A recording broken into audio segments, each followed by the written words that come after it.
the large contention of Knicks fans that can't stand Julius Randle. Can't stand Julius Randle because they never considered Julius Randle to be an A or an alpha option.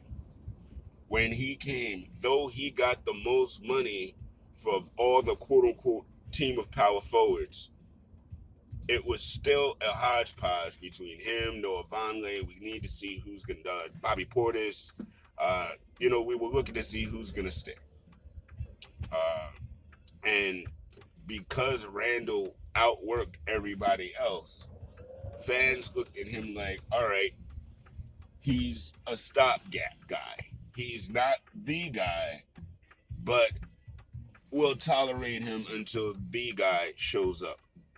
The problem was, for all of that, all he ended up doing was becoming the guy.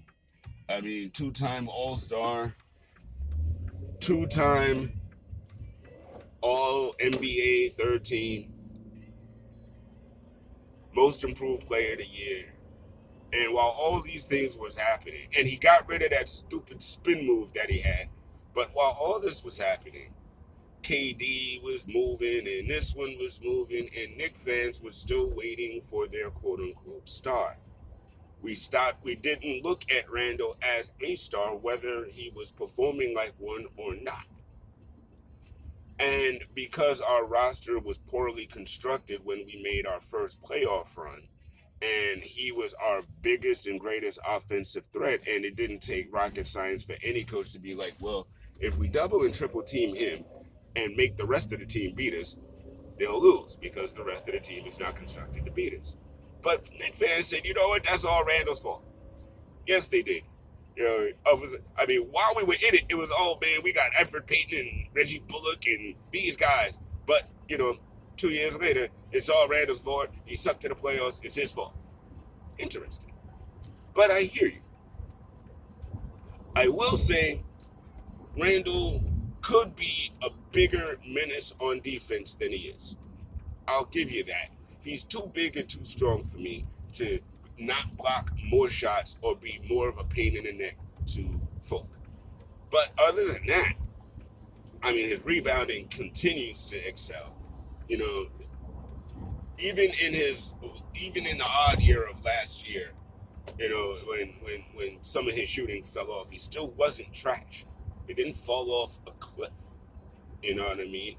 And with guys like Brunson here now and Hart here now, I feel like Randall's game is just going to continue to get easier, especially when we bring in whoever we're going to bring in this offseason. That's going to be another shooter / defender that's going to be able to help open up the court and give them better spacing. I honestly think Randall is going to be even better next year. But is that what fans want? Do we want? Because in my humble opinion, Brunson played like a star, so Brunson is a star for us. Randall been a star for us. At the end of the day, it's not about stands or any of that nonsense that a lot of people hang their hats on. Y'all hang your hats on some conversational nonsense. He's not mid, he's not trash. He is an NBA player and plays better than any one of us sitting back watching. That's number one. It's just a reality.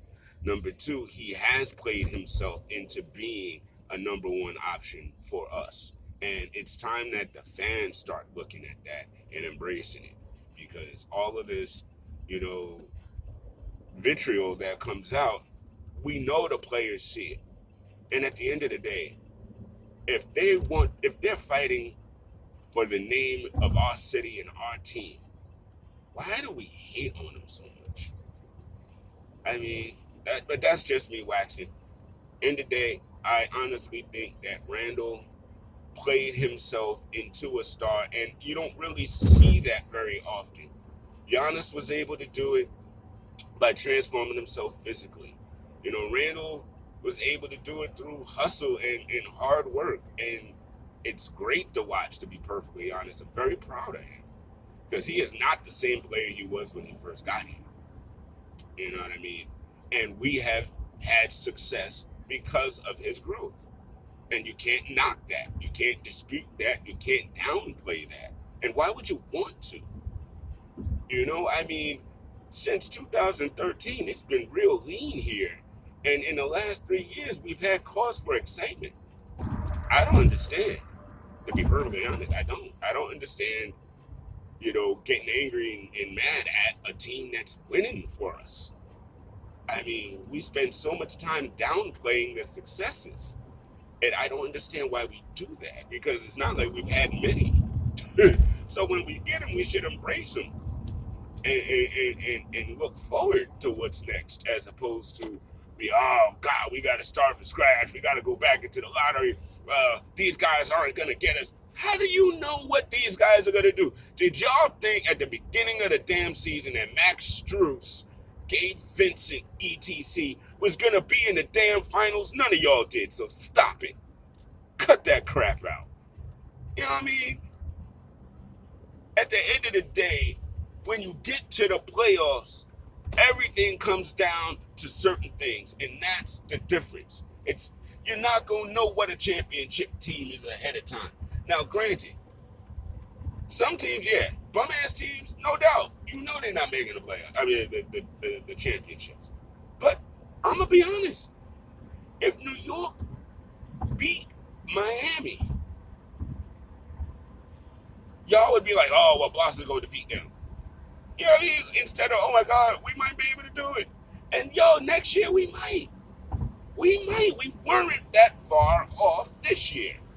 We weren't miles away. We were right there.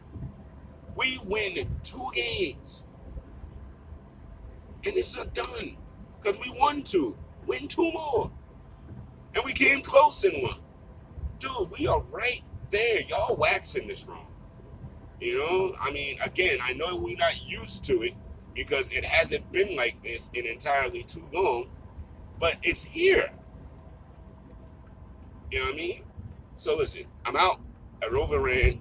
This one is going to go on YouTube. The other one that I'm dropped in is probably just going to be on Twitter and Instagram.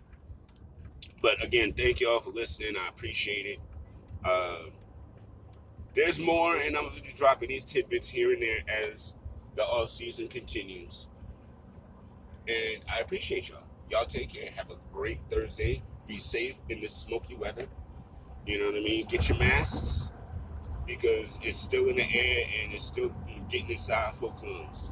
Feel me? All right, Coach Fa in the building. Peace.